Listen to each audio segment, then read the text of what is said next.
કેવી રીતે એને સમજો તો ગમ પડે ને ગંડવાને જાય દુઃખ તો જવાનું જ નહીં, ગંડવાને જાય વગર દુઃખ ને જાય. તો આને સમજવું કે મારા શરીરમાં મારી બોડીમાં મારી ગુરુ ગોવિંદને માથે બંધાડીને પછી કીધું કે આઘા માંડીને સોરજી વિશે ખાતા નહીં વે, મૂલ તોલ ને ફૂલ નહીં કરતા હોય ને ધર્મ પાળજો ને ધર્મ વિસ્તા નહીં વે. આ વાત ઈ માય ભેગ. જ્યોતિષર બાપાએ ધણીનો ભેગ આલ્યો ધોળો સફેદ, એ ધણીનો ભેગ છે. એની ધરતી ઉપર 4 ખાણાનું બીજ સફેદ છે, ઈ ધણીનો ભેગ. અને ઈ ભેગ ધણીનો લઈને આપણું ધણી જેવું વર્તન નહીં કરજે, માલિક જેવો વ્યવહાર નહીં કરજે, માલિક જેવું ખાજે ને બોલજે ને પડોશીને કે કોઈકને કેવી રીતે વર્તવું, કેવી રીતે બોલવું, કેવી રીતે ખાવું, કેવી રીતે જીવવું, એનો અતો પતો લઈને માલિક માલિક કેવાડજે તે ભણે ખરું. તો એની વ્યવસ્થામાં આવવું પડે. જે મારું કહેવાનો ભાવ એની વ્યવસ્થામાં આવો. આખરે હવે આપણે જાગી ગયા હે. બચવાનો, ટળવાનો, ઉગરવાનો અને જીતવાનો સમય આવી ગયો. હવે દાડે પાડે હે લાંબી નજરે કે લાંબે કેરો થાય વાટ જોવાની જરૂર નહીં, ખાવા વાળું થાય ને રહેવાનું હે. તો એની અંદર આપણે કેવી રીતે બચવું, કેવી રીતે ઉગરવું કે કેવી રીતે ટળવું, એના માટે પોતે ઘડી કાઢવાનું. કોઈ કોઈની આગેવાની કામ લાગવાની નહીં. એ જ્યોતિષર બાપા કેન્દ્ર એટલે આગેવાન થવા હારું લડાતા ઝઘડાતા નહીં બે. પોતાને પગે ઉભો રહેવાનો સમય આવે છે ને આવી ગયો છે હાલમાં. સુરત જાતે ભણે છે મોબાઈલ માં, એની ગમ કરી લેતો. લોકડાઉન લાગ્યું હતું, પાછું લાગે લોકડાઉન, પાછું નહીં બંધ થવાનું. એ સમય સંજોગો નજીક છે. એટલા માટે એક તો માય ભેગ, ધણીના ભેગની ઇજ્જત રાખજો. જ્યોતિષર બાપાના જે માળા છે એની ઇજ્જત રાખજો. એને નહીં શીખું કોઈ તો સાલહે, પણ વધારે ને તો એક હર વાતમાં અજાણ થઈ જાય.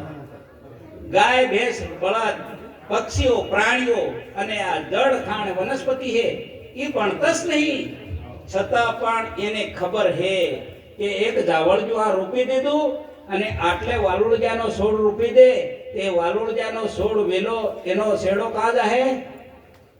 જાવળજે જાહે. તો જેને આંખી આલી બાળતા નહીં ને આંખ નહીં આલી બાળે નહીં બાળતો તો ગંડવા કાં હે? હવે એના વેલા ને પોતાય તે શું કરે? 2-4 ભાઈ ભેગા થાય ને આખું દૂડું જેવું જાડું કરે ને એકબીજાનો ટેકો લઈને કળજે પોતી જાય ને પોતે. આ વાતને સમજો. કુદરતે આ શરીર, મારા તમારા શરીરની રચના કરીને આ શરીરમાં બધું હુજ સમજ મિલ દીધી છે.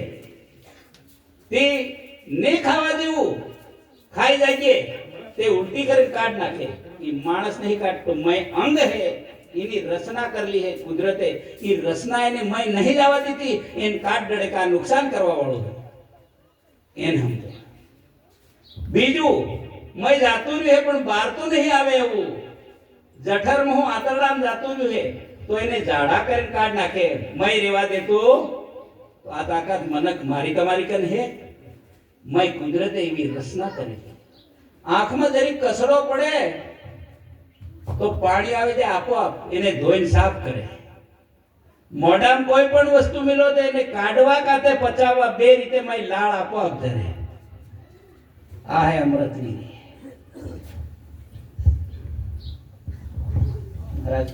આ બધું થઈ ગયું, બંધ કર દઉં ના? એમ એ તો મન ડર લાગે.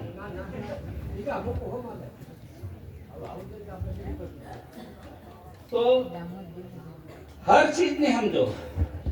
ઊંઘવાની વાત બધા કરીએ, મોઢું બધા ધોવે, હાથ ધોવે, કામ વાળી વસ્તુ. તપીની બધા ઊંઘ તો માજો પણ મય માજો. બહાર તો પેલો એના દેવતા મારે બોંધો એને મારતો જ નહીં. પણ ખરેખર કેમ કરવું પડે એ તમે મને ક્યાં?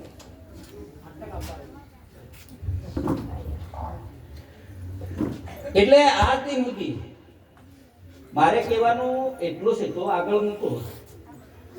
આપણી વ્યવસ્થામાં, આપણા સમાજમાં હું ઉઠું થી આ નરવત મહારાજ શું કરે, પેલા મહારાજ શું કરે, પેલા મહારાજ શું કરે, હું બધાની ભૂલી જ ખોળવાયો. આખી જિંદગી ભર મેં વે કર્યું અને બધાની ભૂલી ભેગી કરી કરીને કોથળા ફરે હું તતરતો ફરું એના જગતમાં બધાનો ભાર લઈને. મને તરા હે, ટળા હે, બચા હે, ઉગરા હે, જીવા હે. તો જે નહીં કામનું એ હાંગી રહ્યું હે એને છોડ દો. તમે બીજાની ટોટલી પંચાયત છોડ દો. પોતે પોતાની રીતે હું કાં હું ને મારે શું કરવું એટલું વિચારજો. છોરો ભણે, માર છોરો ભણે અને ભણીને કલેક્ટર બની જાય, પણ હું ઇન્ટરવ્યુ આલવા જો મન લે જો તે મારો પેદા કરલો, મારો ભણાવલો, મારો મોટો કરલો, એનું આખું શરીર બી મારા પીઠી બનેલું હે ને મન લઈ લો એમ પોતે ભણે. આ યોગ્યતા જુગે, લાયકાત જુગે. અહીંયા જે કઈ વાત કરી હે મેં એ લાયકાત આપણે ખુદને મેળવવાની હે. તા જ્યોતિષર બાપો તા ટેકો કરવા નહીં આવવાના, ના કીધું એને. ત્રણ કલમના હાસા રે હું ને જેટલા રહે એટલા જ ધરતી ઉપર રહે. ને તે 2 વખત પાવાગઢ જઈને ખાંડો આલ્યું. મહાશક્તિને કહી દીધું કે ધણીના પણ હે એને બચાવજે, બાકી ધણીના નહીં એ હે બધા તારા. આદેશ થઈ ગયા.